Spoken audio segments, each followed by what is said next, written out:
my next expert into the discussion, Navneet Munot.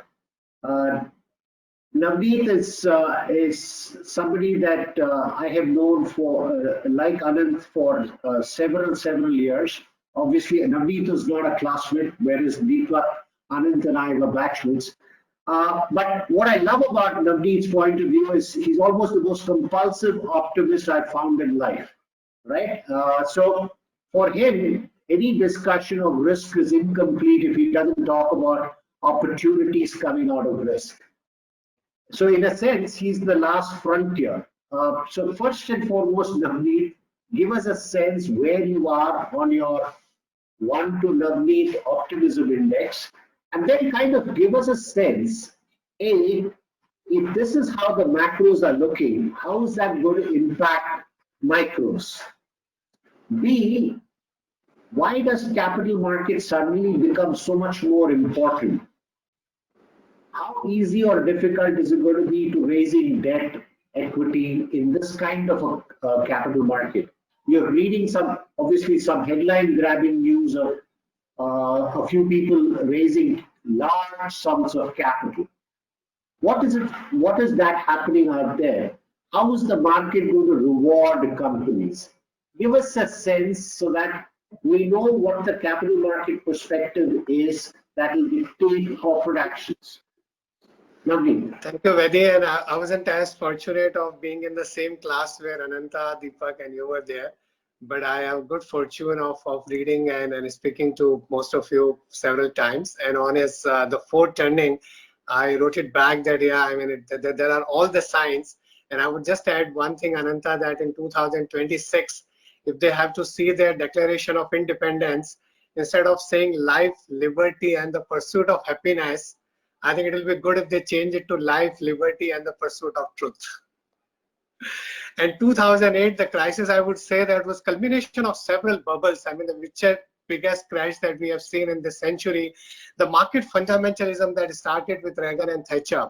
And whether it was a 1982 crisis, the 1987 portfolio insurance debacle, the saving and loan crisis of 89, then, you know, the emerging market crisis, one after another in 90s, the big bust of 2000.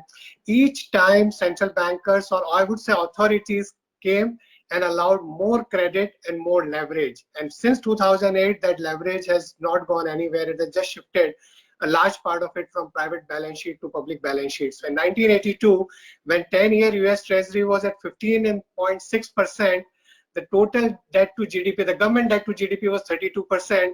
Now when the 10-year is at 0.6%, it's 123%. So there is no correlation between the rate and the debt levels of the country. But at some point in time, I agree with Ananta, whether in the form of higher taxation, whether in the form of higher inflation, whether in some kind of financial repression, I mean, somebody will have to pay these bills that we are generating today. There's a big disconnect, and he alluded to it, between the macro fundamentals and the micro fundamentals. We are staring at a world where we are seeing a health crisis, which is absolutely unprecedented in history. I think this is bigger than, in terms of the scope and the number of countries which are impacted, than the Spanish flu. I mean, luckily, as many lives have not been lost, but I think 200+ countries have got impacted. The economic crisis, which is going to be the biggest in this century. A social crisis, whether it's the Black Lives Matter or the migrant crisis or the inequality, one of the biggest that we are seeing in our history. One of the biggest geopolitical crisis, and I'm talking about the trade war, the new Cold War between US, China, or the Western China, India, China. We are yet to see the repercussion from the low oil prices on the global geopolitics. I think there are going to be huge repercussion of that. We are seeing one of the biggest climate crisis, and I'm not talking about lower pollution now, but I think the newer set of species which are erupting now in terms of the new bacteria and the new viruses, etc., and we have no clue of that, the way biodiversity is changing. And in this backdrop, you are seeing a market where S&P had the best quarter in 20 years, and Nifty had the best quarter in 11 years, the mid-cap stocks had the best quarter in 6 years. Why is that? That's a question I get asked by everybody. So of course, the crash was too sharp, and there has to be some kind of bounce back. The valuations really became very cheap. There was more fear than the reality. I mean, in March, you had 500 cases in India. Nifty was at 8,000. Now you have 7.5 lakh cases, but Nifty is closer to 11,000 because there are more cases but less amount of fear. Maybe it's faith in human ingenuity, maybe more expectations about a vaccine or a medication or antibody tests, so on and so forth. But the two main reasons which I think Ananta mentioned about it, and that's true for India also, I think the unprecedented stimulus that we have seen, and in terms of forward guidance, wider set of asset buying, and I think US, they are just short of announcing maybe at some point in time if equity market falls, I'm pretty sure they will announce an equity buying, which is keeping people, I mean, particularly you would like to go and short the market, very, very scared of doing it. And the Robin Hood effect, which I think he also mentioned. So Wall Street is the new Las Vegas. And I think millions of retail investors are punching just like they do the on horse racing or the way people would do various kinds of gambling, and you are seeing that kind of money in the stock market today. In India, we had a very stringent lockdown, so the demand and supply shock was very, very acute. We are, of course, still these are early days. We really don't know how deep the health crisis is going to be, how deep the impact of the economic crisis is going to be. And unfortunately, the economy was already in a slowdown mode. So for last 7 quarters, the growth has been falling. All 4 cylinders of growth, I mean, private investment, exports, consumption, and government expenditure. So government expenditure was the one which has been kind of holding on. Now, of course, that's one of the savior for us, but even the consumption has started falling and private investment and exports have not been really driving the growth. The two big challenges for India, our ability on the fiscal side is very limited. I mean, what we had in dealing with the previous crisis in 2008 was much greater compared to what we have today. And second, we already had some fault lines in our financial sector. Of course, there are a few exceptions, and it will be great to hear Deepak's view on that. But from a macro balance sheet perspective, the corporates were deleveraging. Households will have to deleverage now. The leverage has gone up in last few years. They have to rebuild their savings. Government is the only savior where you will have the paradox of deleveraging, where everybody will deleverage, and then government will have to do that. RBI through a monetary bazooka is helping the cause, and I'm sure they will continue to do that. And just like what Indonesia did a few days back, RBI may have to monetize a part of the debt. Now, in this backdrop, there are few positives about India, which I must highlight. Number one, the external balance sheet is in a great shape, $500+ billion of exchange reserves.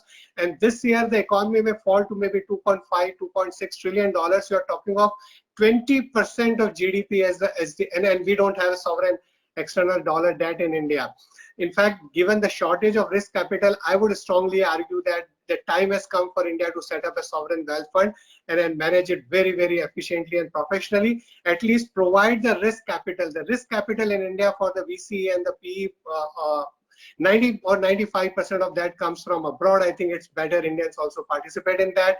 The rural economy is in a good shape, and I think whether you would know far better than me, the tractor sales, fertilizer sales, various other indicators, not only about monsoon or gold prices going up or the sowing is good. I think that there are some other larger factors at play. A big Y2K movement for India. We are seeing that in electronics. We are seeing that in chemicals. But I'm pretty sure there are going to be big opportunities on healthcare space, on IT sector. I call it, I mean, a second big Y2K movement for India.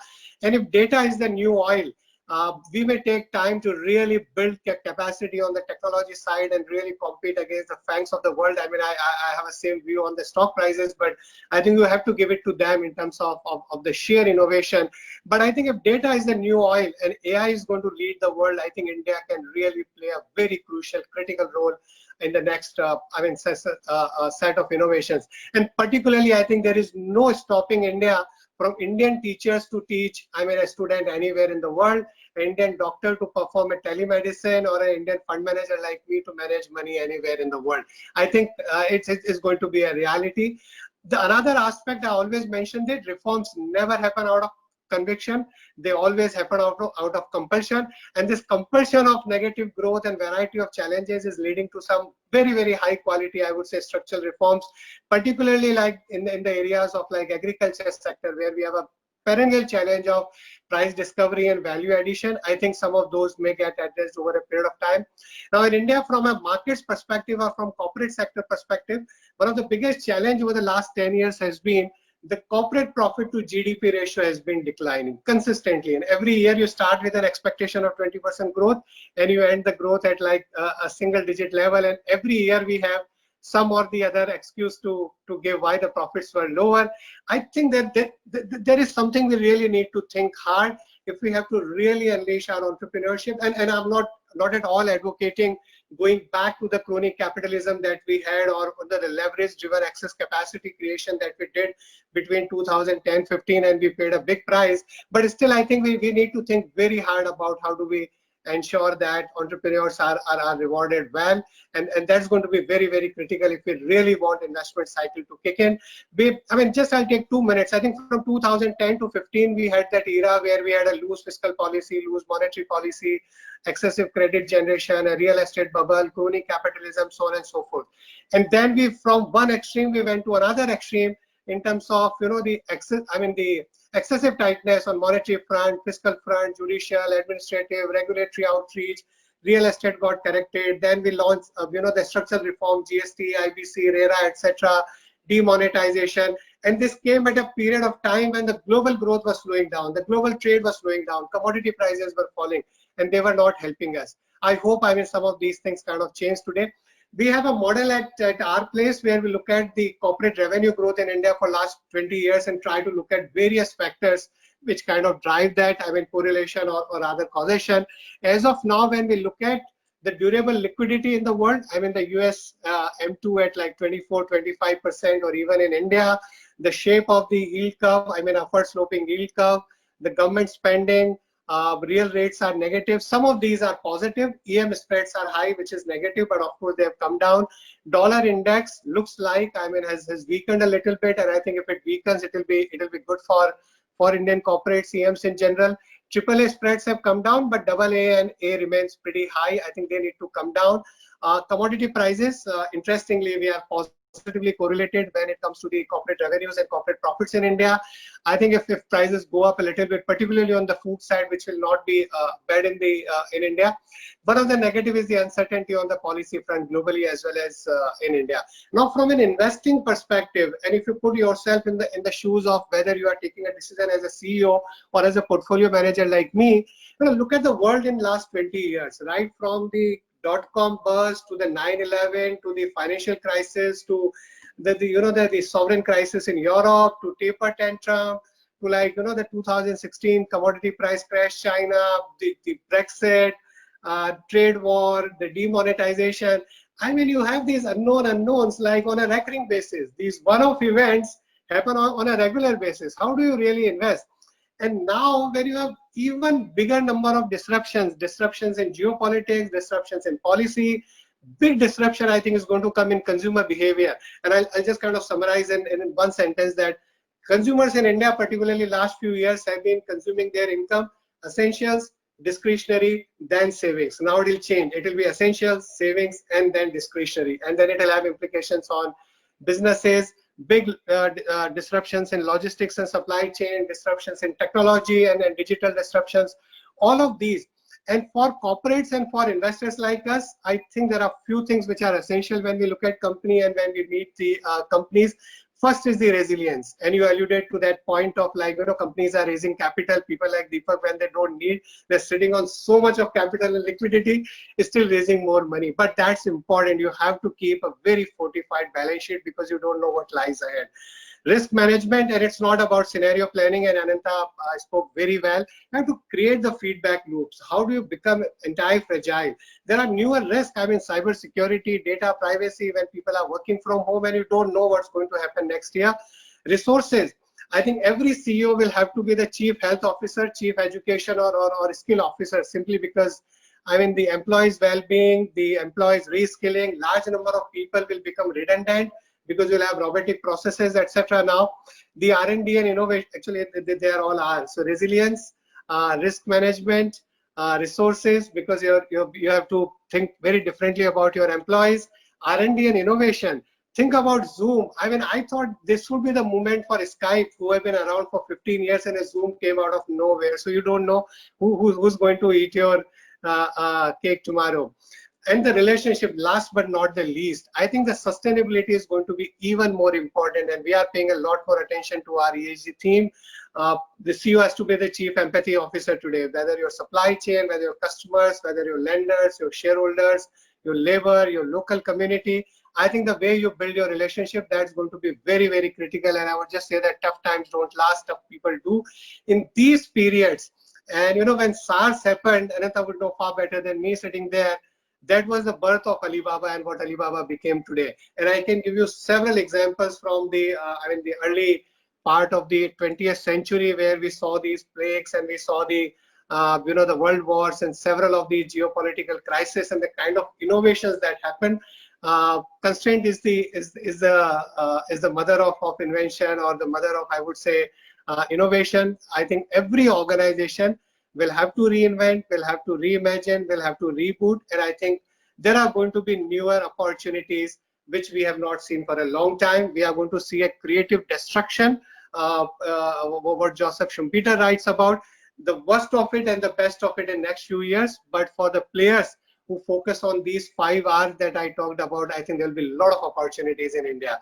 And for India's perspective, I think I completely agree with Ananta that we are in a relatively better shape, but it depends on us. I think when we talk about the supply chain shifting or a big movement in terms of a Y2K movement, or taking advantage of our ability to have this huge big data, which is going to be the most biggest asset in an AI ML world, I think it's not, unless we really ensure in terms of reforms momentum, in terms of ease of doing business, in terms of an innovative mindset of our people and our companies, we won't be able to take the full advantage of the opportunity that has come our way. But I think a big opportunity lies ahead.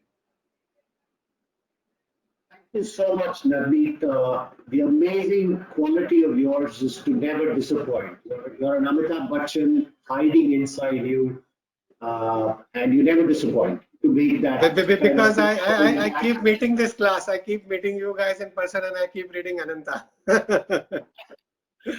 But you mentioned about the market behavior being uncorrelated with the both the macroeconomic and the corporate story. As they say, there are times when the markets works on fundamentals, and there are times when fundas are mental.